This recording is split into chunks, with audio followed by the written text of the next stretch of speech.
you for joining us, everybody. Let's begin with some introductions.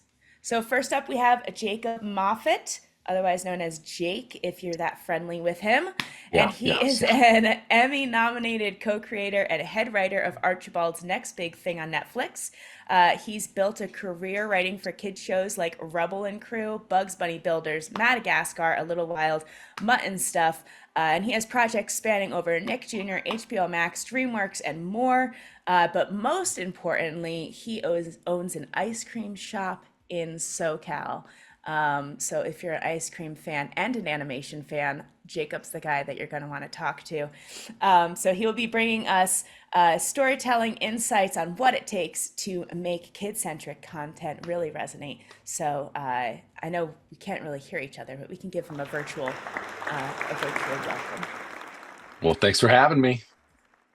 Next up, we have Jeanine and Jeanine Sobeck Knighton. She's actually here in Utah, where I'm at as well. She's pretty close. She is a 2024 Fred Rogers Writers Neighborhood Fellow and a writer for PBS Kids. She's passionate about helping kids feel seen and heard through her work. She's an award-winning playwright and dramaturg whose plays have appeared on stages from New York City to London to Chicago. Her recent work, Scaredy Cat Presents, is published by Youth Plays, and she continues to champion inclusive, heart-centered storytelling for young audiences everywhere. So let's welcome Jeanine. What I love about Jeanine is going from the stage to animation is a really interesting jump, which we'll talk about. Thanks. Hi, everyone. And last but not least, we have Eric Rogers. And Eric is an Emmy-winning writer and showrunner whose career spans some of the most iconic animated series of the last 2 decades. He's best known for his work on Futurama, Teen Titans Go, Skylanders Academy, and more. He's the creator of Angry Birds Mystery Island for Amazon and Drac for Go Kids Go. His writing credits include Polly Pocket, Stretch Armstrong, Wander Over Yonder, and even NYPD Blue. So please welcome Eric Rogers. That's never not going to make me laugh throughout my dumb career. So thank you for having me. It's awesome to be here. I love that you called your career dumb. Your career's not Oh, dumb. it's so dumb. Oh, this career, it's so up and down. It's so dumb. Yeah. Anyway, we'll talk more about it. Well, let's start off. Let's talk a little bit about it now. So, Eric, if you Sure. want to be the first one to kind of answer for us, how did you get your break in kids media? So this was probably okay. So Futurama, the second go round with Futurama ended. The Comedy Central run ended in 2012, and like a lot of writers, I just went where the work was, and the work that I could find after post Futurama was in the kids space. So shows like Littlest Pet Shop and you know, Wander Over Yonder, and I did an episode of Kick Butowski. I don't know if everybody remembers that show, but they never aired that one. So I was just finding, I was just finding the work there, and then really what kind of entrenched me in, you see, this is why my career is dumb. What really entrenched me in doing kids stuff was I got a story editor job on an animated series that was made only to be aired in China, and it was called Blazing Team.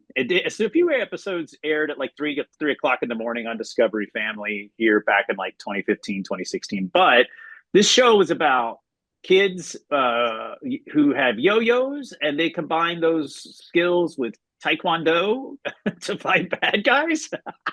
And it was for Hasbro, and it was made to sell yo-yos in China. So, you know, it was a very, very much a toy driven show, but they hired us, me and a couple other writers, to be the story editors for 52 half hours of this crazy thing. So that story editor job was my first real big boy job in kids animation, and then from there I was lucky enough to go pitch my take on the Skylanders IP for Netflix, for Activision, then and Netflix, and got that showrunner job, and then just kept doing the thing. So that led to Micronauts for Hasbro, that's another sad tale I might share here while this is going on. And then also the Angry Bird series, which was just out last year on Amazon. You guys can all go watch it now, so please do. And Eric, Lucy says that your career has been a massive inspiration to her work. So anything Oh, but dumb. So well, Eric, thank you. how much do you hate the word toyetic? Toyetic. Jacob, it took me forever to even get a handle on that word. So, now I've come to embrace it because it is what it is, right? Like Yeah. what we do, if you get lucky enough, here's the way I look at it. If you're lucky enough to be on a show where toys end up on a shelf, that's pretty cool. That's pretty huge. Usually we never see the money for that. It's the studios that are keeping Yeah. all the Yep. cash. But but if you every now and then something that you've written or created shows up on a toy shelf and you can point to it and go, oh yeah, I had a little part in that. So that is always cool. That's always cool. and Jacob, since you're already talking, why don't you tell us how you got your first start in Uh, the industry? some friends of mine, I was trying to move to Los Angeles, and some friends of mine, well, this friend I knew, he had a restaurant, and I was like filming like YouTube content for this is like restaurant and stuff. And then I was moving to Los Angeles. Like, oh, you should go talk to my brother. He's one of the creators of Yo Gabba Gabba. And I'm like, yeah, I'd love to talk to him. Love to talk to him. But I got there and I interviewed with all the people at Yo Gabba Gabba for like a PA job. And then somebody else gets the PA job. And I interviewed for like an office job. And the whole time I'm pretending to live in Los Angeles when I actually am in Arizona. And so they're like, can you come out for an interview today? I'm like, yeah, I sure can. I'll hop in the car and drive all the way there. Like arrived there. Like I just drove down from from LA. And finally, after like a bunch of interviews, I got a job working in post on Yo Gabba Gabba. So I was on that show season 3, had some wild stories from that season. Really fun. Love those guys, still keep in contact with them, still, collaborate with them. But then after that, I kind of was in post-production for a long time before coming back, working in kids every now and then, working in some reality.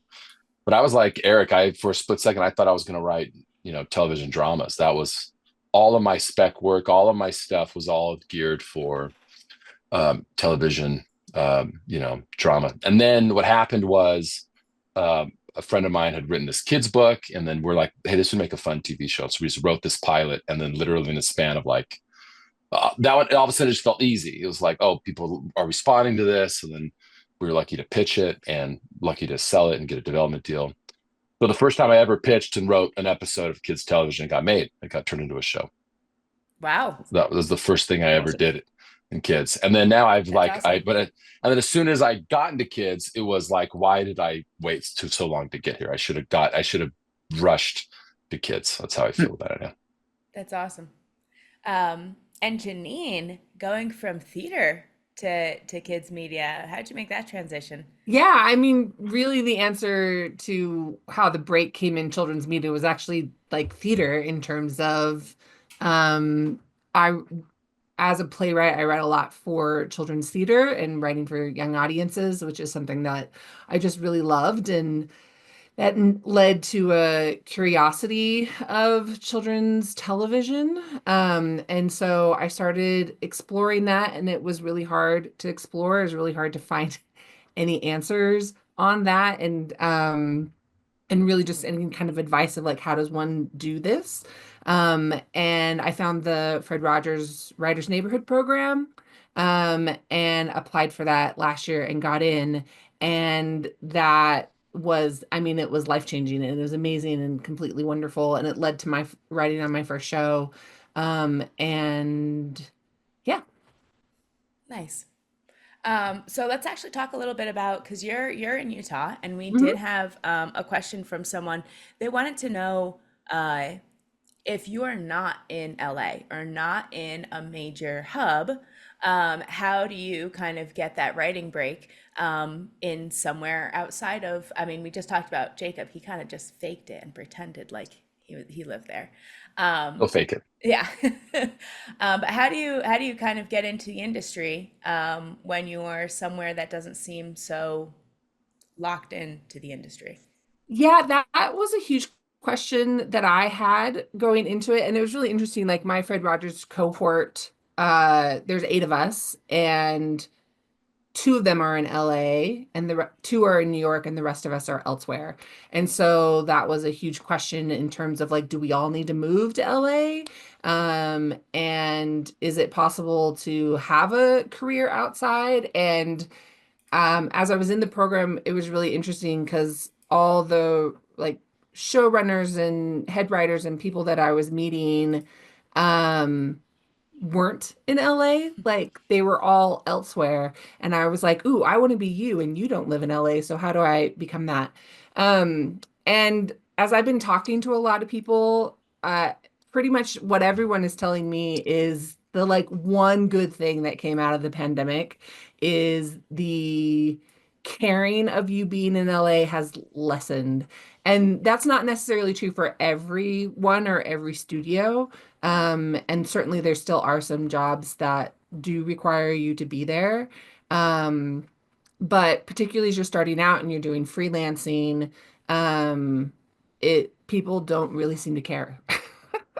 So it's really just about you, but you have like that onus is on you to really kind of reach out and meet people and network and find the opportunities to meet other people so that you can be in their thoughts when they are hiring. And hi, Kevin, I saw you. I was just gonna say, Kevin said hi. He's a fellow. Yeah, he's in a different cohort, but I know him. Hi, Kevin. That's great. Did you get to meet Fred Rogers? He is not no longer on the earth, Right, but Fred Rogers is dead. yes. But we did, I will say, So no. I'm just kidding. I'm just kidding. I knew. I saw the documentary. I was like, I love the guy. he's I was gonna ask. I'm like, You does he didn't really break not it to me. know? I knew. I will Don't say worry, he's he's gone laughing wild, my from guy. heaven. You would love that joke. I will say we did get to go out to Pittsburgh where their studios are and or where their company is, and on that first night they like walked us outside and there was a trolley waiting for us, and we took a trolley Oh, ride over to the PBS station where they filmed Mr. Rogers' Neighborhood, and they have some of the set pieces like the treehouse and the castle, and it was magical. So cool. And so I forgot to mention that was from Micah in San Antonio, Texas. So to kind of go off of a second part of Micah's question, what advice would any of you guys give to someone out of college who wants to approach writing, and how do they go about that? I'll jump in and I will say you should read as many scripts as you can get your hands on, and a lot of prose.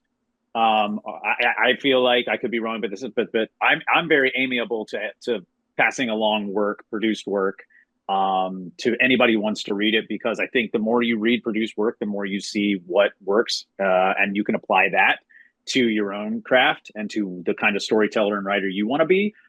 So read scripts and watch as much animation as possible. Like watch how these shows are, how they're made. Learn how story beats work. Learn how to not overwrite. Like learn how to write a very succinct 15-page script for an 11-minute episode, or a 30-page script for a 22-minute episode. Like right now, or right out of college, all you're trying to do is just take in as much as you can until you're actually in a writer's room or on a show.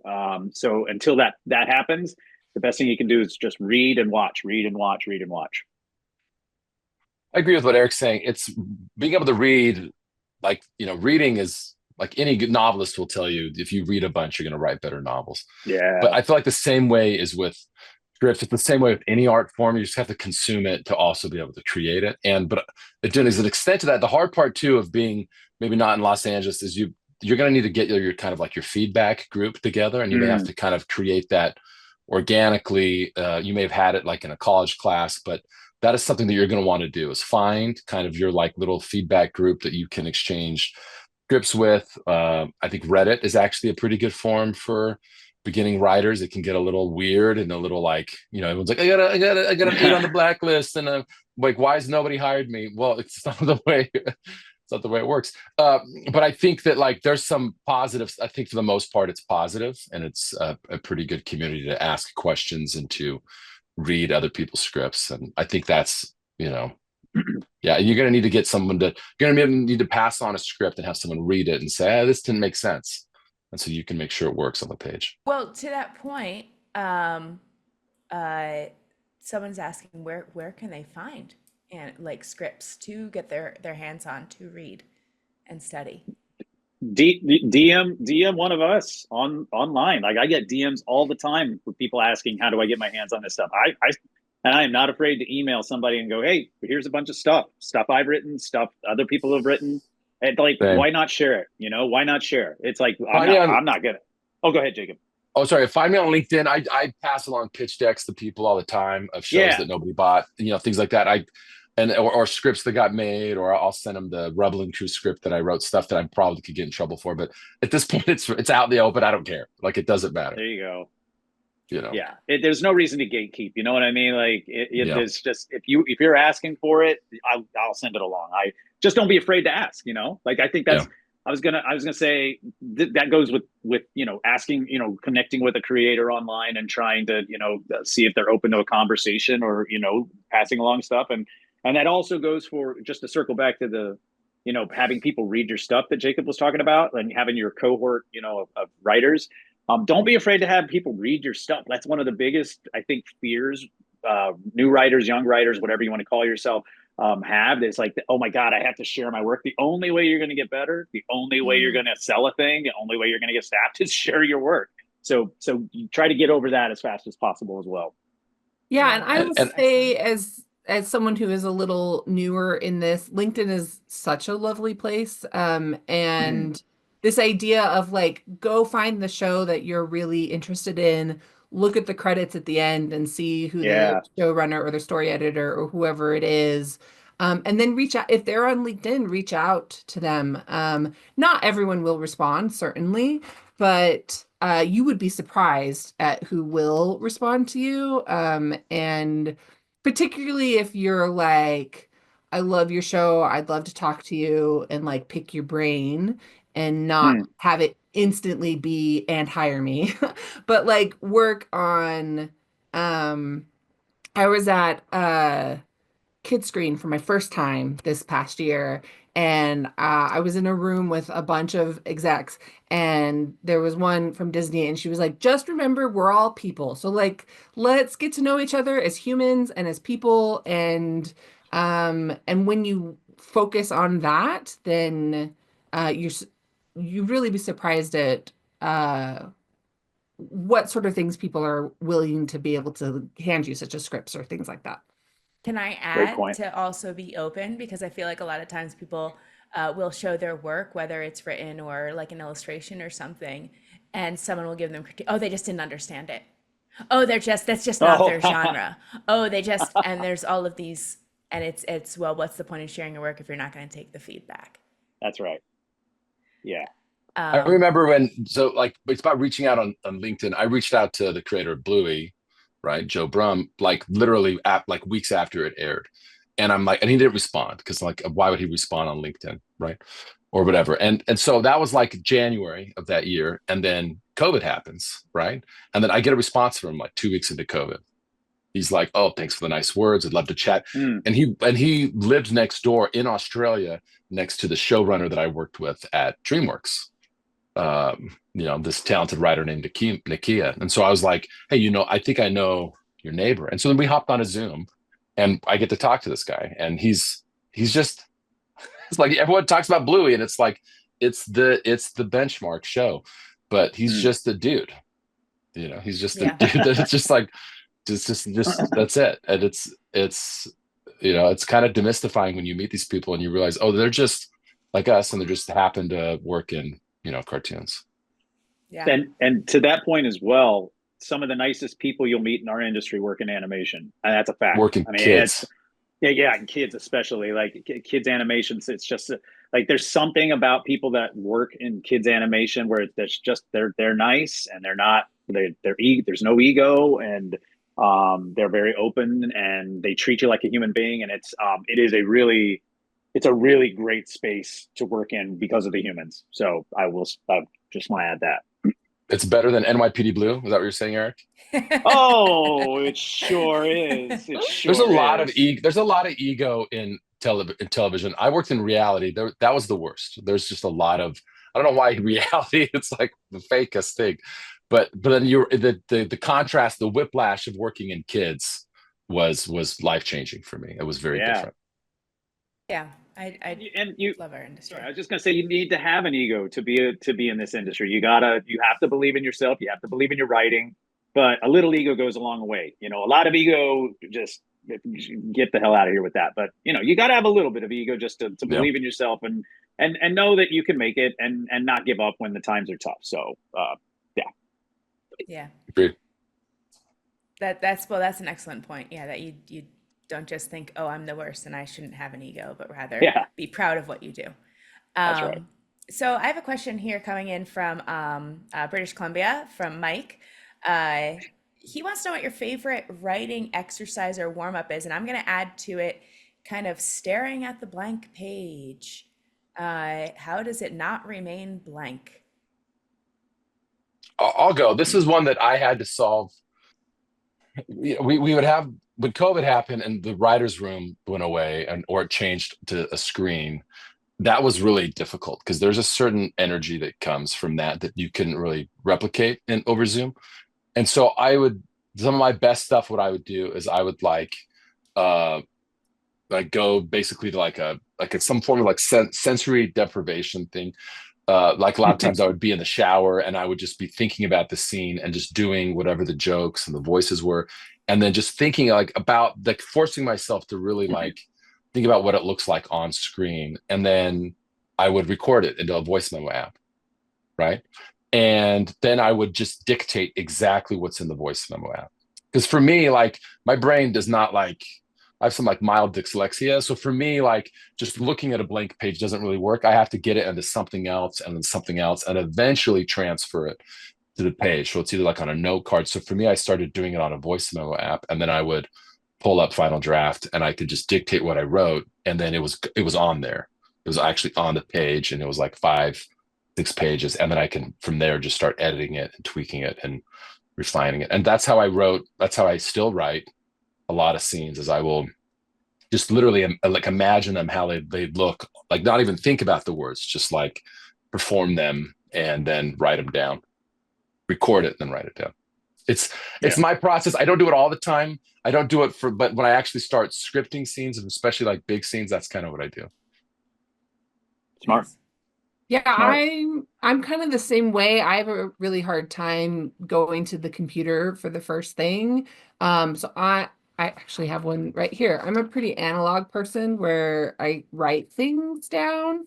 I stole something from novels. It's called Snowflake or Snowball or something, and there's like 5 different questions that you start with, and it kind of builds on each other. And so, and I don't know, for me, there's something about being able to put pen to paper that takes the pressure off a little bit and allows that kind of, you just kind of noodle around with it and play with it. And I'll be there for a while before I ever get to the computer. And as Kevin said, and by that point I'll have an outline, which just, whether I use it or not, having it is kind of like that security blanket. Yep.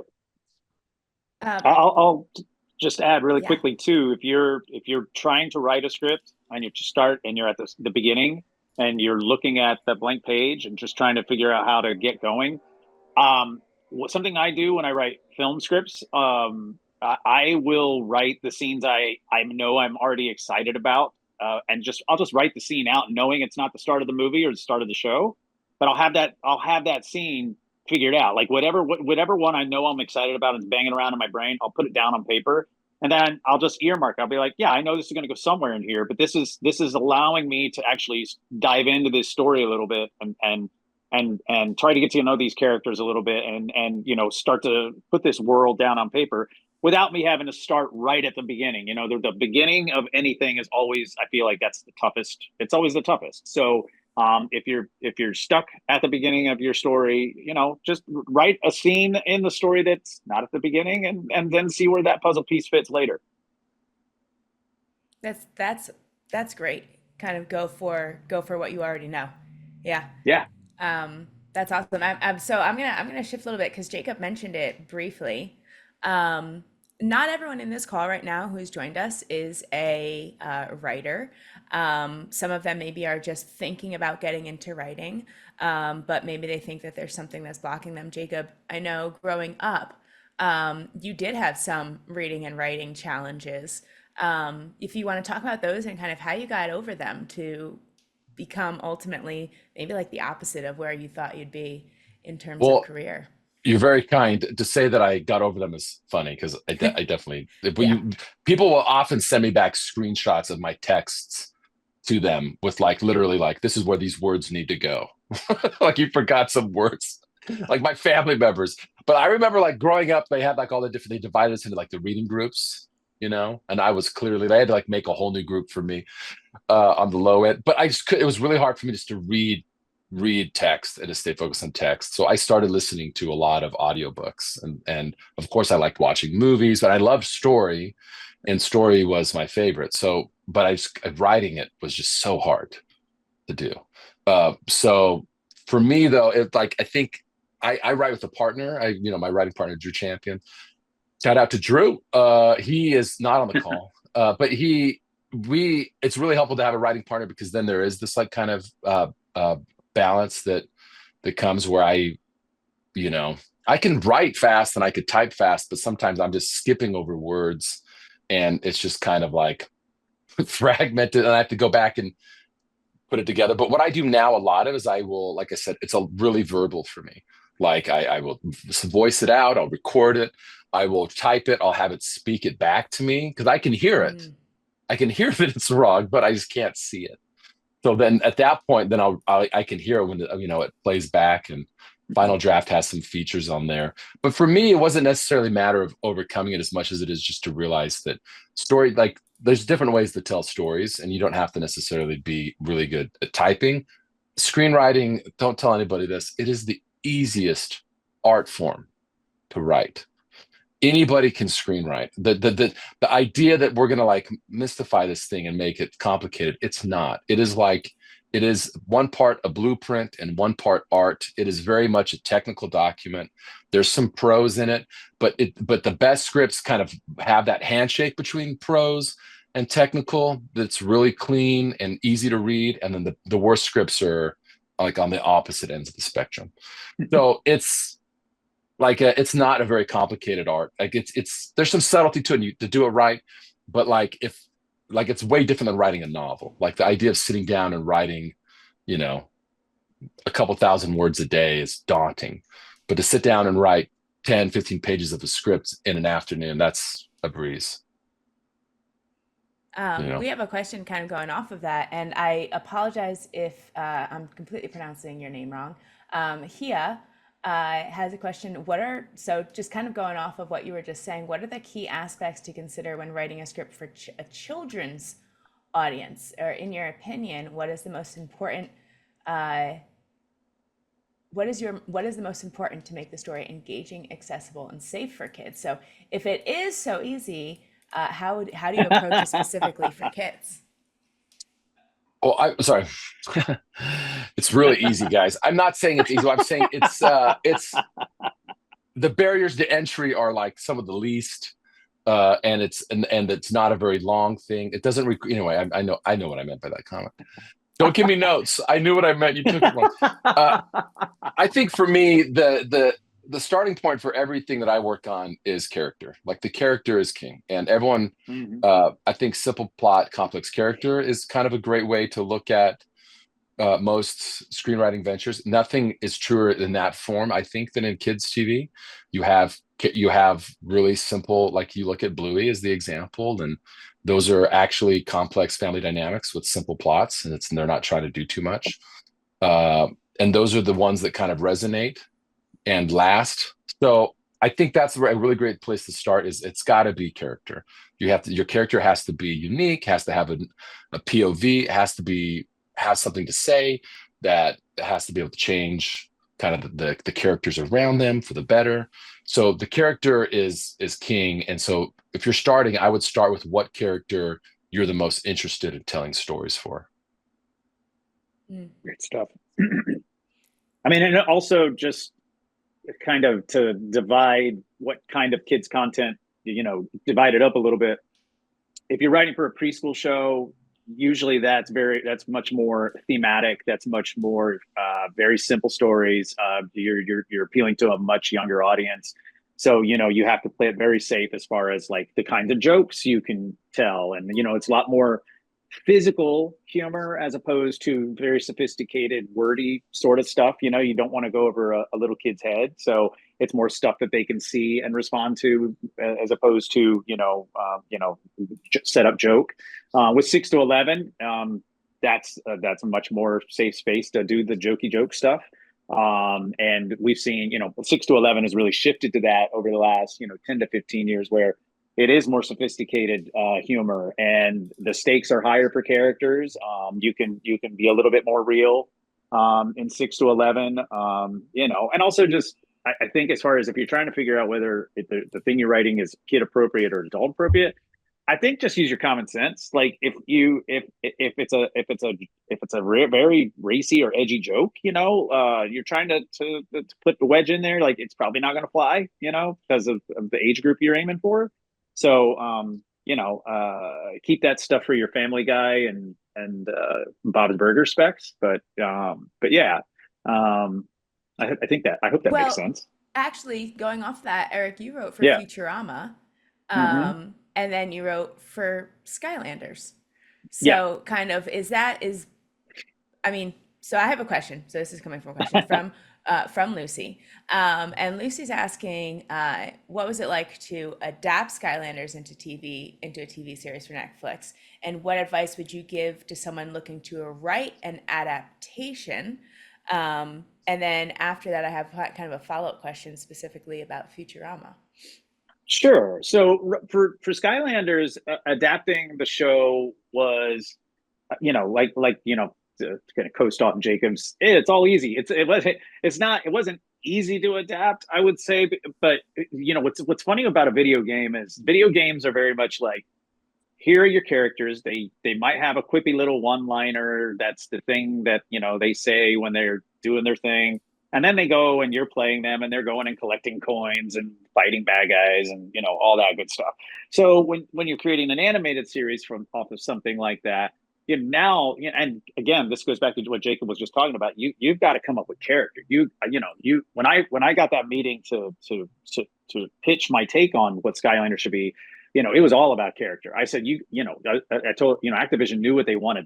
They wanted a show that was Professor X's school for gifted mutants, except Skylanders, right? And they wanted it all to take place at this academy, and the bad guys were out in the world, and the kids would come and go from the academy, and and fight and save the day. And so if the studio already knows that's what they want, you got to come in with it and make them love the character. So it's like, here's why you love Spyro, and here's why Stealth Elf is awesome, and here's the relationship Spyro has with I'm forgetting my wizard character who ran the school. Geez Louise, his name's escaping me. Dumbledore. But our Dumbledore. But basically, yeah, he it's like Eon. I think that was his name, Master Eon. Yeah, that's it. So he's like, and Eon and Spyro have this relationship, and and he's got a secret that Spyro can't find out about, and Spyro will find out about it, and it wrecks their relationship. So although I say I'm spewing right now, but it's like that's the stuff that you really got to come in hot with and go, here's why you love these characters. And so once I had the characters figured out and Activision trusted me with that, then it's like, okay, now we can build fun stories around that. We know who these kids are, and let's go have some fun in the sandbox. I would say to the second part of that question, if you're going to try to adapt something, I wouldn't. If you're going to do it for fun, that's one thing. That's great. That's awesome. Give it a go. But if you're trying to in earnest to adapt something, I would check to make sure that the rights are not already scooped up by somebody, just so you're not spinning your wheels and wasting your time. You know, the worst thing in the world you could do is really be like, oh, I really want to adapt this video game over here, and I've got a really good take on it. I've got a really clear vision for it, and then you go doing all that work, and then you find out, oh, Warner Brothers has got that in development the last 2 years, right? So that business part of it aside, if you want to adapt just to see if you can adapt and have fun with it, you know, it's just figure out what your world is.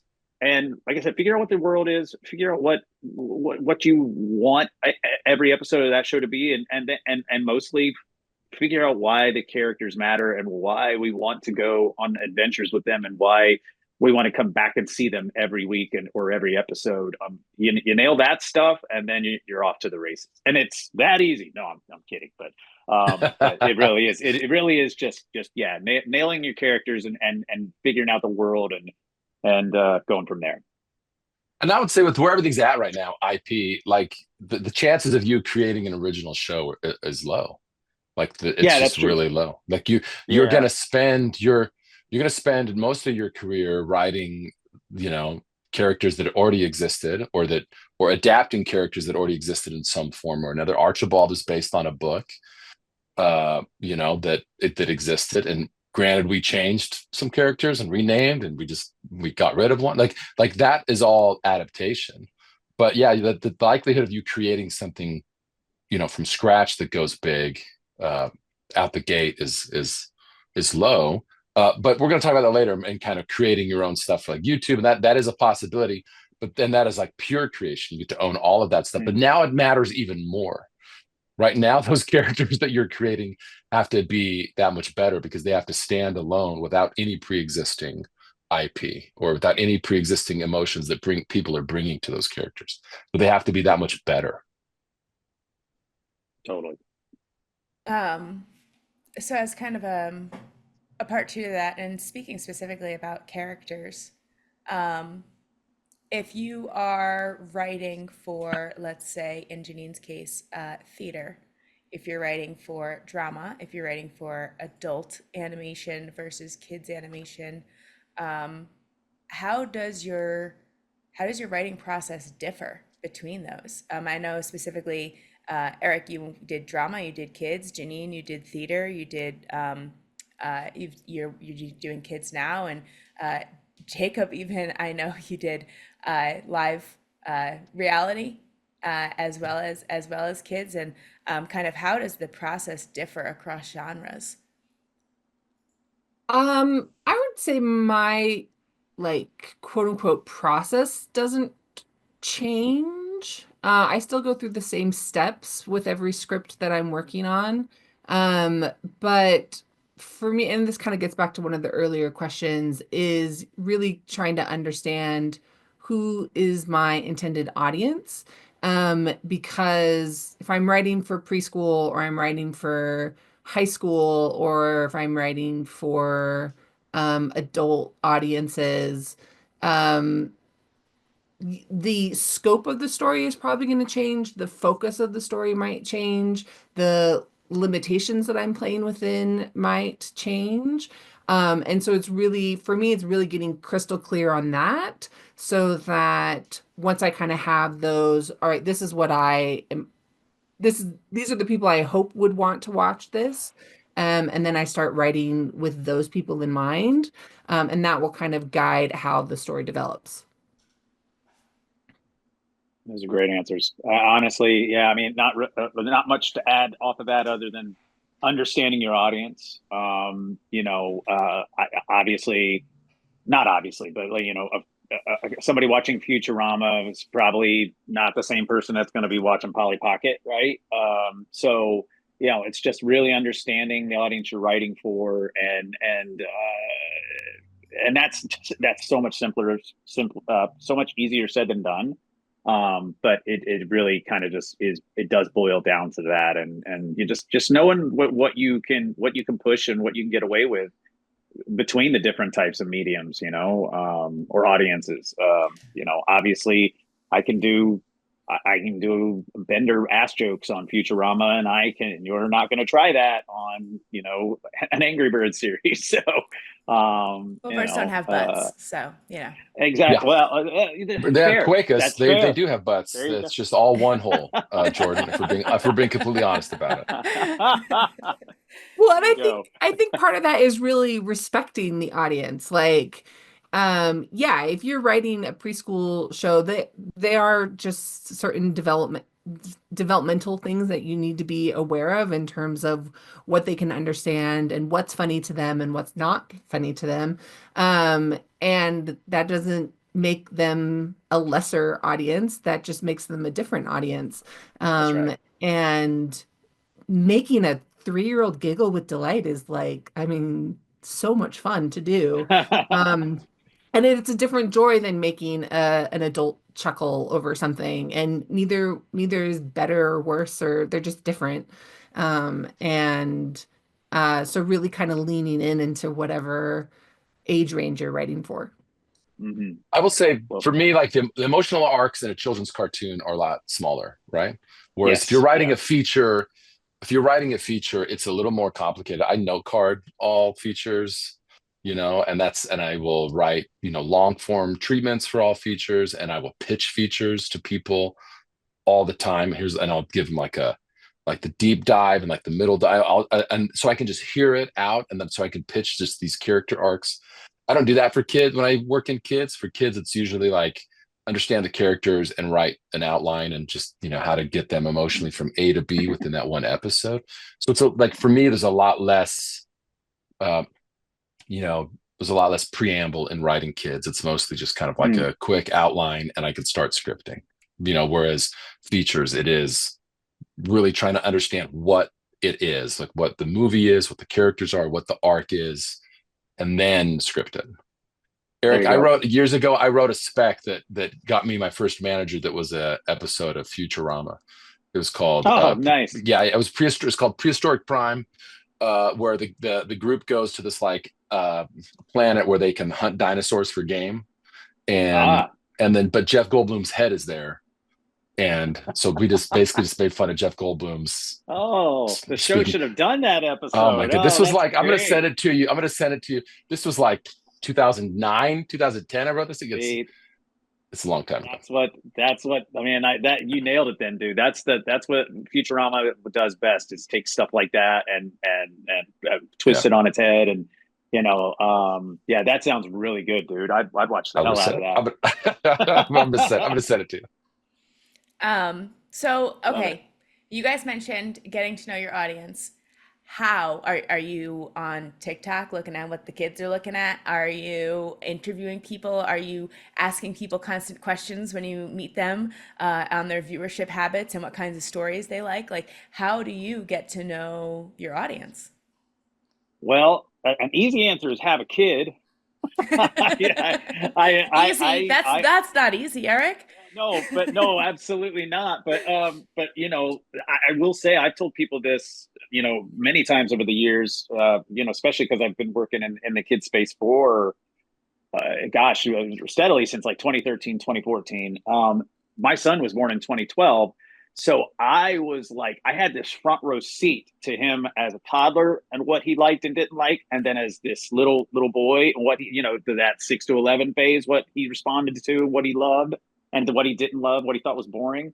And now he's this 12-year-old, and that's going to be that's a whole different set of problems right there. But I just got to really, he was like my guinea pig, right? And I could just go, oh, what do you like about this? What make why is that a funny joke? Or why does this story make you have feelings? Like, why are you sad right now? And I would just pick his brain, and his friends too, like the kids around us, like if they were watching something, I was just always, I would just take the leap of going, okay, well, why do you respond this way to this? What makes you happy about this? Why are you such a fan?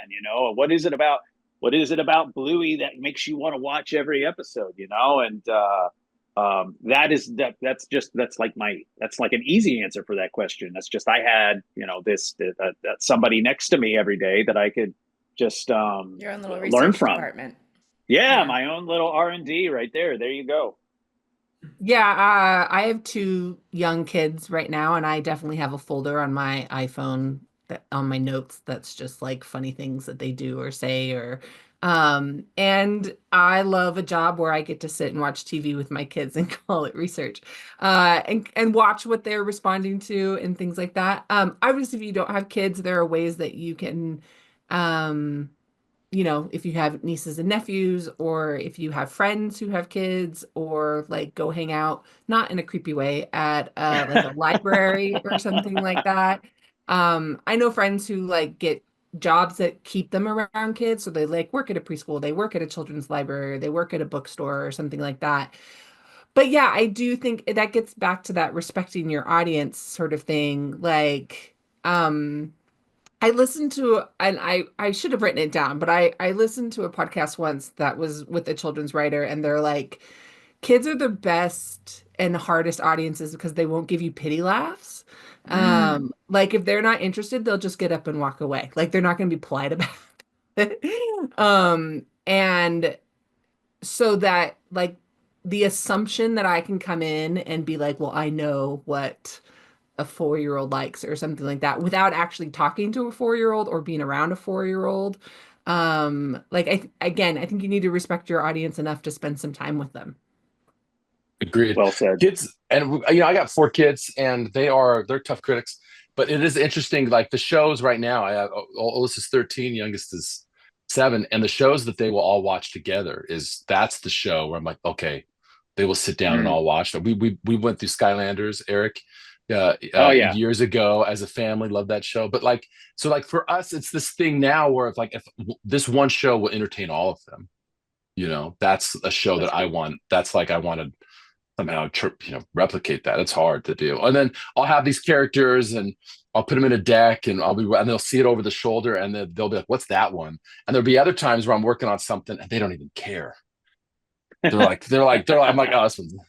So sometimes just like showing them just the character and asking them, like, I'll have like the key art and I'll have the lineup of characters there and I'll show it to my 9-year-old and I'll be like, what is this show about? And if she can't tell Mm. me, then Mm, I'm not even close. If she yeah. can't be like, That's oh, this is a great. bunch of, you know, Yeah, yeah, I was with my daughter the other day, and she's a artist, and so she decided that she wanted to illustrate a kid's book that I was working on, and so I was like, all right, and I read it to her, and she loved it, and then she asked what the title was, and I told her, and she was like, all right, I'm gonna go write these pages, but I'm gonna give it a better title. A more interesting title. And I was like, thank you, 7-year-old. It's pretty awesome. tough notes, but they're good notes. Yeah. It was And good There you note. go. for those who don't have kids, Lucy in the comments said that she visits her aunt's primary to pitch shows to the kids, and it's great. She also uses her cousins and brothers as guinea pigs. She Perfect. said that the kids at the primary gave her their own suggestions for episodes, that they're great for ideas and incredibly creative. So, That's That's amazing. awesome. yeah, Yeah, and just I'll a tell you tip. this. I like what Marcy said as well. Like there is a sense of like being a kid at heart as well. Like, yes, you don't have to Mm. have kids to write for kids. Like, but keeping Absolutely. that within yourself and finding ways to spend time with kids, I think is what's Yeah. most important. I'll tell you this quick small anecdote. But when we were developing Archibald, there was another show at DreamWorks at the same time that was developing there. I'm not going to say what the show is because it didn't get made. But we were developing the show together, and they would pay to have this like research done with kids focus groups. Mm. And so they'd done some boards and they had done about a few minutes of the animatic. There's no color, and then they go and they get these kids to show up and their parents, and they pay them and they show them the show, and we're on a Zoom watching this thing. This is like we're like on the remote dial in because they would do them like a couple different places. And so by they had the groups together though, they would do like 2 or 3 shows that they were developing. And so the first 2 shows that they screened were just like duds, and then ours was like the Mm. third.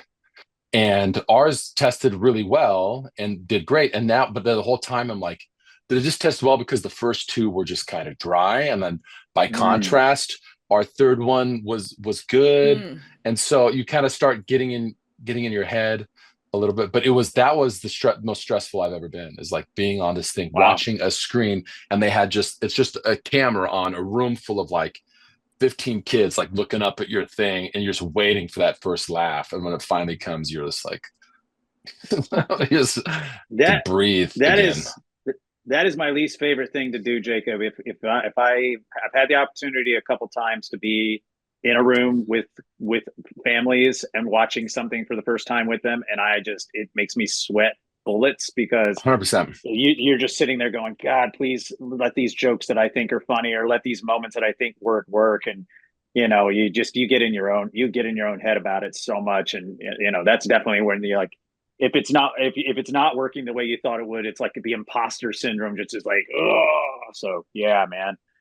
I will say It's the worst. I will say from Yeah. that, my theater background really helps for that, because that's the norm. Like Ah, you are in the room that's with the great. kids as they're That's watching great. it. So, write a play for kids. That's another way to do Oh, there you go. Oh, then you get immediate live feedback. Hey, Yeah. I'm going to open it up to some of our audience members. So if you guys could, at the bottom of your screen, you'll see a little heart that says react. If you click on that, it'll give you the opportunity to raise your hand.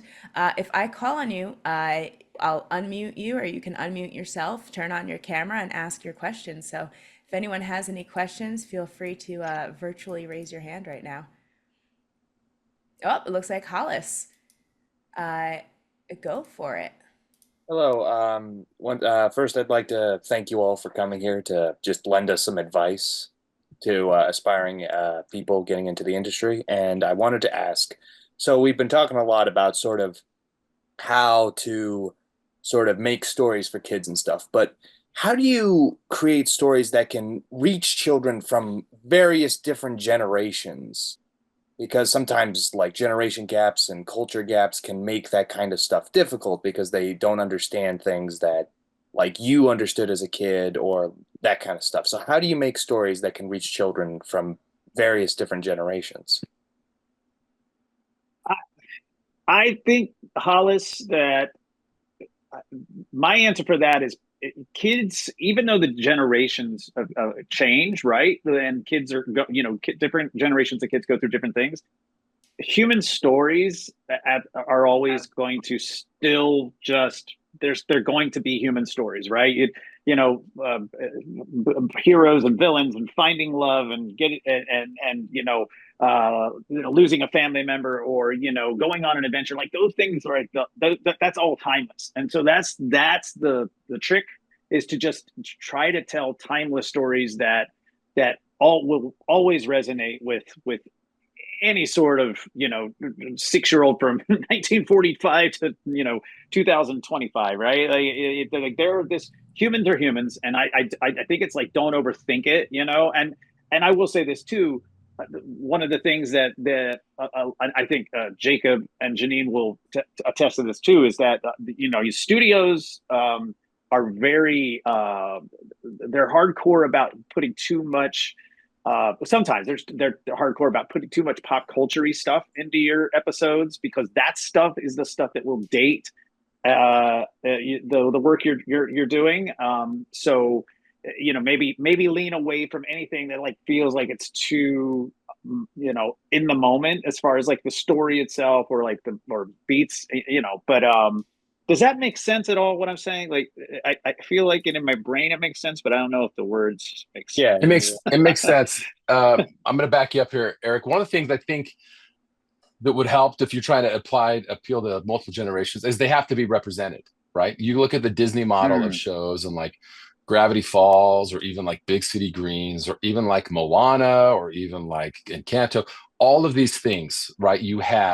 They're multi-generational families, and they have parents that are in the stories, and kids, and you still have a main character. You still have that POV for whoever your main character is. But I think that's what makes those stories really work, is you have a chance for all those different generations to kind of be heard and to participate in the stories. That's like, I feel like some of the best properties out there are ones that do that, kind of like that family that have, that kind of 3-generation represented. I mean, you have shows on Nickelodeon that's literally just, what if we put like 100 cousins in one house together, and it works, because you get to kind of see this like broad spectrum of difference. So I feel like that's one of the ways to do, is just make sure that they're represented. Great answer. Cool. Danielle, you are up, my friend. All right. Hi. Thank you so much. This has been really been writing like crazy, note taking. But so I've had this idea in my head for a long time, and since January, I've been writing, rewriting, notebook, screen, notebook, and I've kind of boiled it down to like the 3 drawing habits that we often pick up growing up in art classes, and outside of those that kind of stunt our creative potential. And that's kind of where my personal story is going. But so that's kind of just give you a gist about me. But my question is, what is a solid story idea versus just bits and pieces of one you have zooming around your mind? Does that make sense? That's a great question. Are you asking the difference between when you know you have a solid idea and when is that the question? Yeah, because I mean, I feel like I have no shortage of ideas.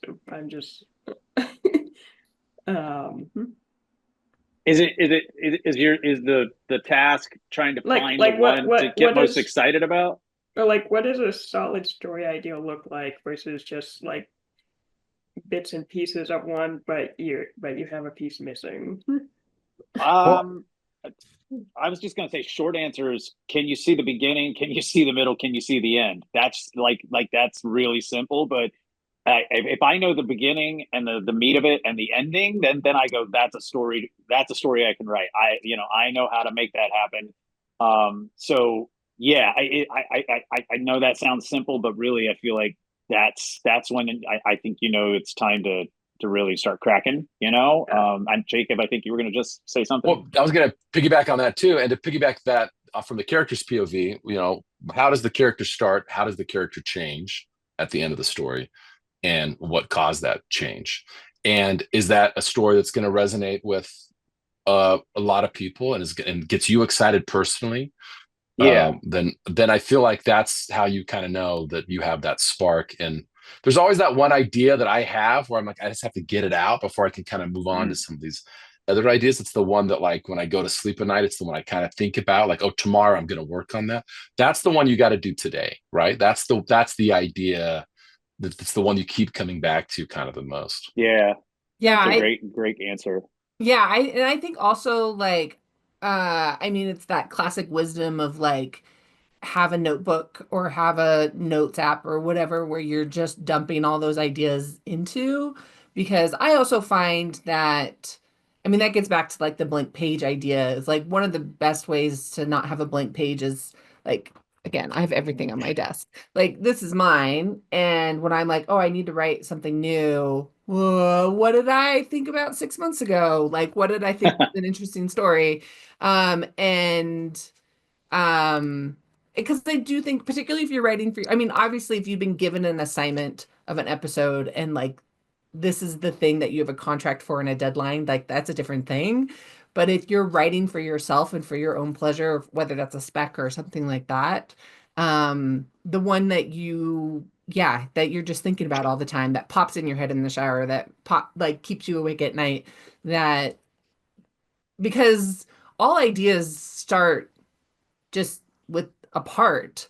But if you can noodle it out and kind of like expand it, and you can start seeing things, even if you can't see the beginning, middle, at the end, at the beginning, but if you see potential there and you're excited to work on it and develop it and spend your time doing it, that's the one you should pick. And then, but just one more thing before I hop off. But like those, I'm definitely gonna write those down, but because I can see that. But uh, and like, and then like not getting too far writing it in the messy middle, like before you test it with like find a kid that for me, like at the end of the month, I'm seeing my nieces and my nephews, and I'm gonna actually test it with them to see how it goes. Well, my So you're my gonna challenge try. for you, Dan. Oh, go ahead. I was just gonna say you're gonna try. You're just gonna tell them the story. Like you're gonna see how they respond to it. Yeah. Okay. All right. And it's kind of immersive. Like I want them to actually do something too. But yeah. Fair enough. All right. Yeah, thank you guys. So I was can I going to say, add? like, Oh, go oh, ahead, please go Jacob. ahead, Jordan. Go ahead. Oh, Go ahead. I was going to say too, I think what's important, because there's a lot of fantastic stories out there. There's a never-ending plethora of stories to be told, right? Yeah. Would you say And there's a never-ending story? never, story. Atreyu. No, so I know something that's interesting, and this is just in my mind because I watched Burn After Reading last night, and it seems to be if you were to kind of just try to pitch that story to someone, you're like, well, it's a story of these people that work in a gym, and it's the story of this CIA agent, and it's the story of this drunk guy who just got fired from his job, and it's the story of, and it's there's a throughput, there's like a line that can connect all of them within their own unique stories. And so I think sometimes if you have, and correct me if I'm wrong, but I feel like if you have a bunch of different ideas where you're like, man, I want to write all these different stories, but how do I get it together? What can be like a throughput that can bring them all together? What is the other show that's really popular? This Is Us, right? Where it's like these like unrelated stories that relate to each other. I think that's possible as well. And I was going to say, Danielle, the thing I would challenge anyone that's on here that's kind of thinking about an idea is actually to write the idea, give it a name, write the log line, right? Write the couple sentences of what it is, and write a couple sentences for your character bios, right? And then do that as an exercise. And then maybe after that, you can think about a sample episode or some other things, kind of your themes. But I would see how far you get along that process and how well you do. I think that, I mean, when you start in the writing world, you start doing that so much. It actually is great exercises to force yourself to start thinking about what the show actually is. And you have to actually start putting it to text. Yeah. Right. Because Yeah. no one, Great. like, yeah. So that's a good exercise. And if you're trying to say, like, how do I just get this idea and just kind of archive it off? That's what I do with all of my stuff. I'll write a handful of character bios. I'll write the log line. I'll write some comp shows, and I'll put it in my folder, and, I'll dump it. Just to add to what Jacob's saying, and then we can jump on somebody else, Jordan. Yeah. If with a log line, if your idea can't be crystallized within a couple sentences of a log line, it's probably not there yet.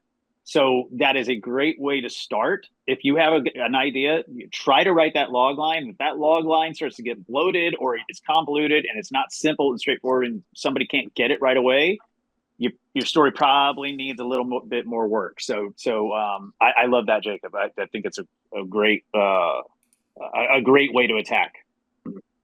Thank you. Oh yeah, thank you so much. Yeah, thank you, Yep. Danielle. For sure.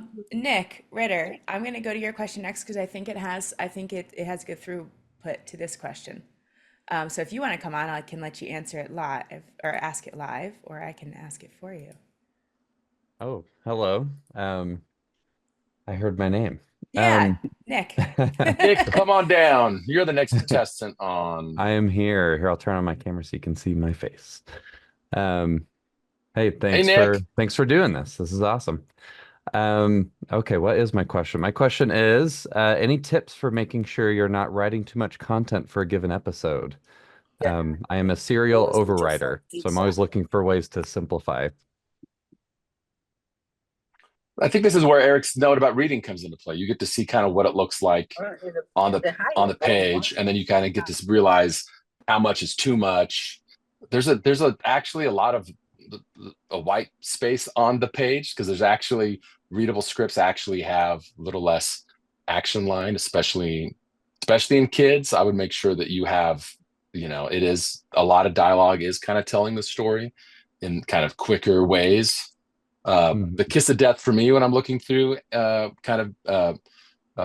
are writing scripts the first time is big blocks of text, both in dialogue and an action line, and kind of not knowing where to break up the rhythm of the page and how to get out of a scene or where the button is. Those are all things to kind of like that you will, I think, really pick up a lot when you read produced scripts. There you go. Yep. I would say Well, for me, one of the things that's really helpful is not trying to write and edit at the same time. yeah. So like write Mm. it and overwrite it, and that's fine. Like, but like get it out and Yep. then find a way to switch. So for me, like I'll Mm. print it so it's not on my computer, and then I can like switch into editor mode. Reading it out loud is really helpful because it like triggers something else in your brain. Mm. And for me personally, it's a lot easier to make edits with like my pen on a piece of paper. And so finding whatever it is that works for you, that might not be your thing. But yeah, because if you try to edit yourself while you're just trying to get the idea out, you're just gonna paralyze yourself. You'll never finish it. You'll never finish the script. Been there. Well, thank you. Yep. Nick. And I've worked with Nick as a writer. Well, I've worked with him as a director on a show that I produced. So, hi, Nick. Good to see you. Thanks Nick, for why aren't you on this Yeah, panel? likewise. Get Nick on here. next time. We'll do I'm a here to director's learn. panel. Yeah. All right, right on. Yeah, Um, happy to hop on. Abby, thanks, guys. Abby Staker, you are up next. Oh, there we go. Thanks. Okay, so my question is, the thing that I need advice with is writing consistently. So, just any tips you can give me for habits, practice, things like that. I tend to, when I get stuck on a project, I tend to want to switch to a different project. And I can power through that for a week, right? But then it's the second week that gets me. So any tips for working through exercising your finishing muscle, I guess. That is a good question. Oh, I mean, Abby, you just have to stick with it. I think the easiest thing, the easiest thing to do is to bail on an idea for something else that gets you more excited. We all certainly do that, right? Where you're like, oh, I love this idea. Oh, I just thought of this one, and that's even more fun.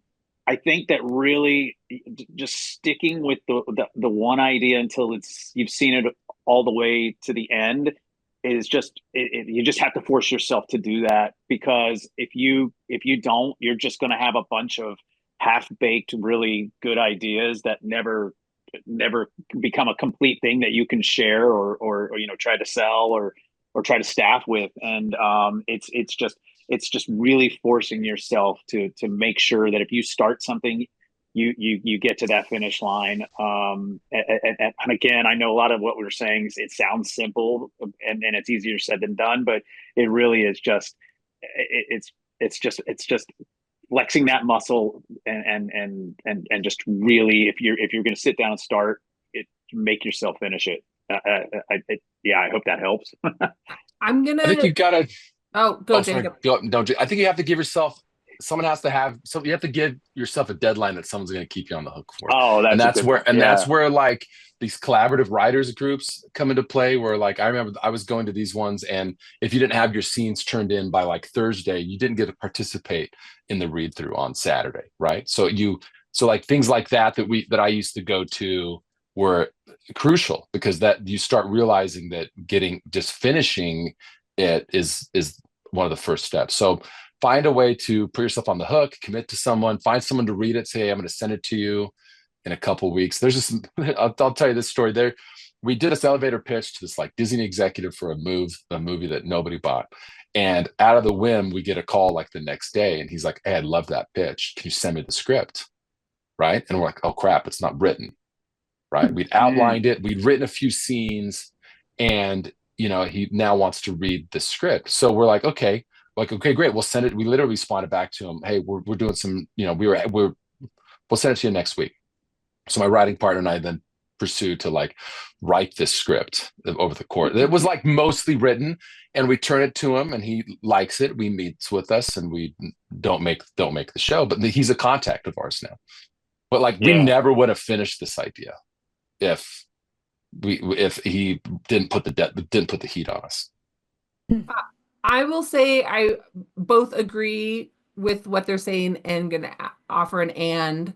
I actually usually have 2 or 3 projects that I'm working on.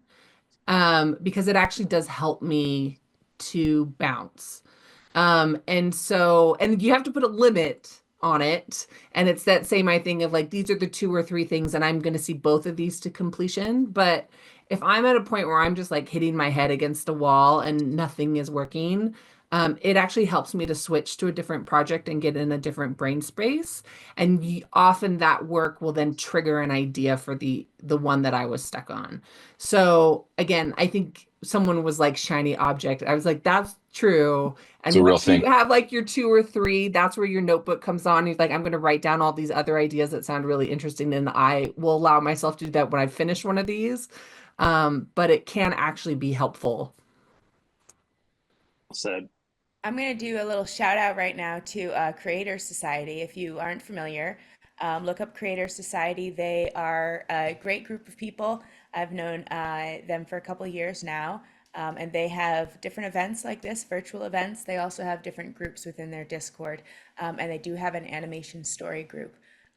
So I would say get linked up with Creator Society, and if you want someone to hold you accountable, there are plenty of people on there that would be more than happy to read a script, to share their scripts, to get into a call and say like, "Hey, I'll hold you accountable for next Tuesday if you hold me accountable as well." So getting a partner, yeah, through Creator Society, I think would be a great option for you. Thank you. I'm going to give a small Yeah. plug to having a collaborative partner, a writing partner.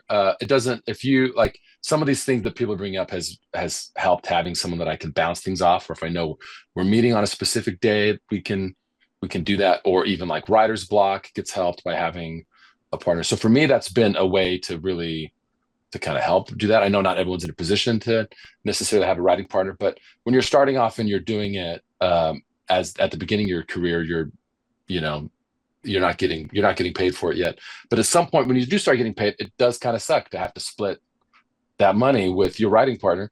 But at the same time, it's allowed me to kind of like have kind of like 2 brains on something sometimes. So that's a thing to think about as an option. All these are options, right? Nobody has the key to this. No one's figured this out and has the definitive answers. So like you're just kind of try one of these processes on. If it doesn't work, move on to another one. Yeah, I Yeah. think that's really important, is this idea of like, one of the things of being a writer is figuring out the process that works for you.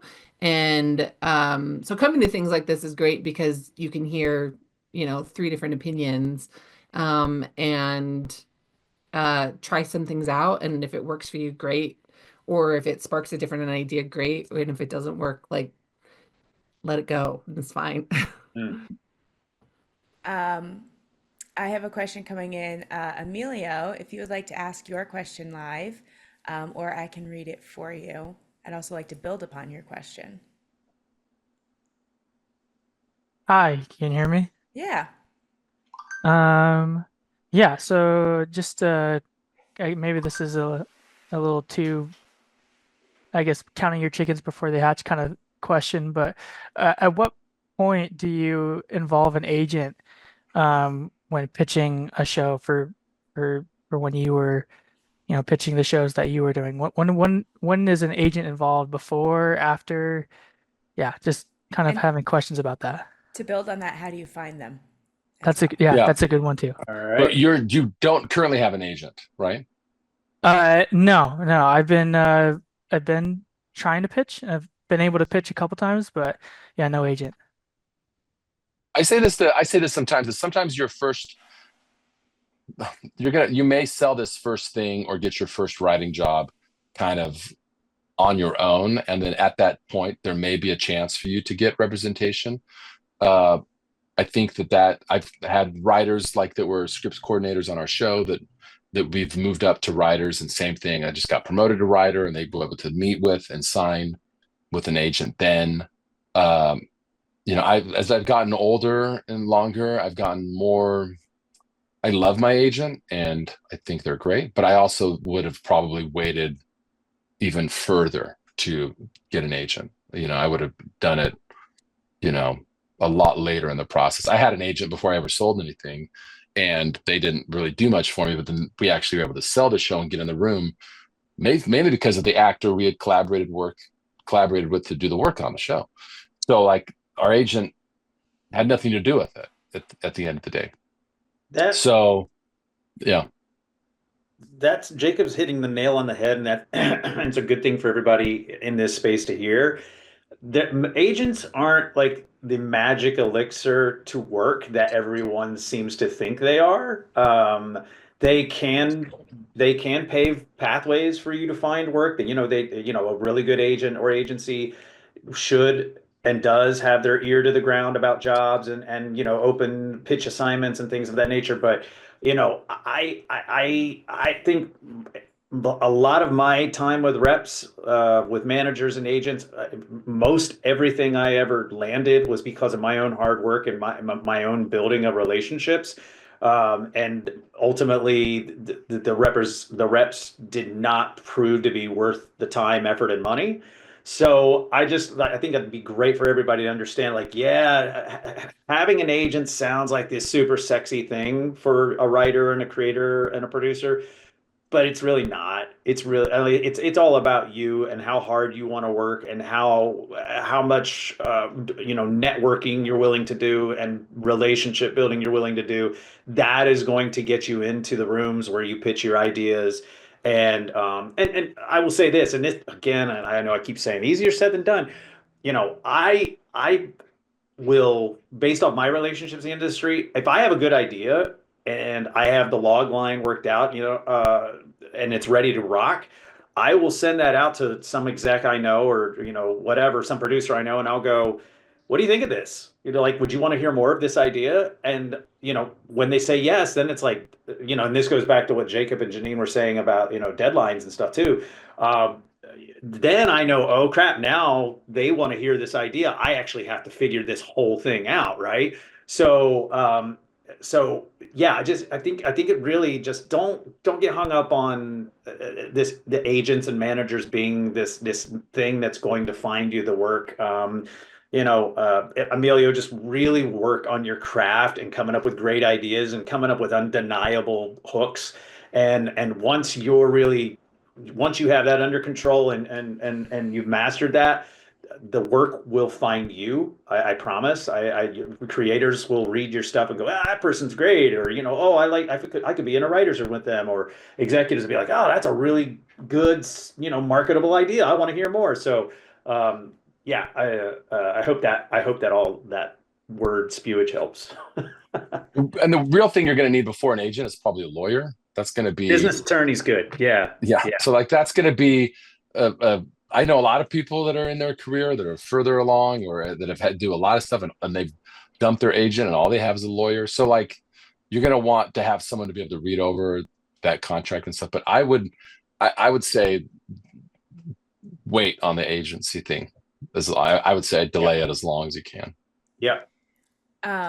We are going to get to two more questions. Thank you, Emilio. We're going to get to two more questions. Lucy, and then a final question by Anne Toole. So Lucy, I'll let you go first, and then Anne, you'll be up right after. Hi, thank you so much. So I've mentioned that I've been pitching an idea for the past year or so, and it's been somewhat successful with the kids I've taken it to. Some companies have tried taking it to in the UK. They've liked the idea, it doesn't work here. But one of the issues I seem to find is that when I'm pitching it, I try to have episodes to say, like, this is the concept. In working, this is what the episodes would be like. But I find myself struggling to find those episodes or those ideas. When I try to write it out in full, I can never seem to find an ending for them. Or I create a character and I can't seem to make an episode that makes sense. So what would a person do in that situation? I would go back to story type and story structure, and think about, like, there's like I remember doing this. We had this long meeting in our writers' room where we kind of looked at like the 7 different types of stories that are in like children's television, and there's more than that, but like a kid tells a lie and then it unravels and then they have to tell the truth, right? Or like that's an example of a story type, and you'll see that all throughout like The Simpsons and other places. Or even on like the episodes of Paw Patrol you'd watch. So try to find like the story structure and then just replicate it with your characters. I would start there first to kind of see, and yeah, to kind of see, and then don't be afraid to put your characters in positions where they make mistakes. That's going to be Absolutely. the biggest thing, where they can, you have a character even on a preschool show where they make a mistake and then they have to try to, you know, learn from that mistake in a bad way. Sometimes like they have to really learn it and come through it. That's great advice. Giving your characters flaws makes them real and relatable. So Yeah.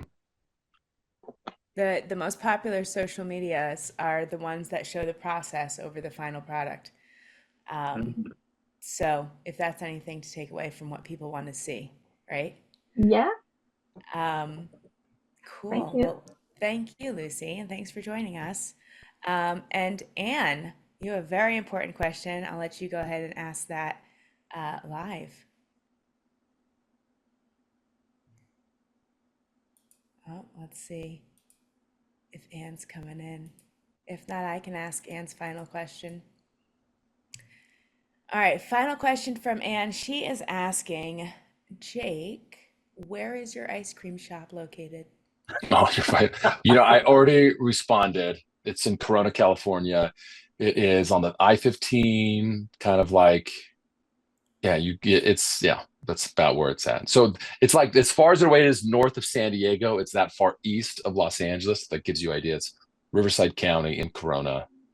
Yeah, and it's on the way back from Comic-Con. That's right. He does have vegan ice cream. Do many dairy-free and vegan options.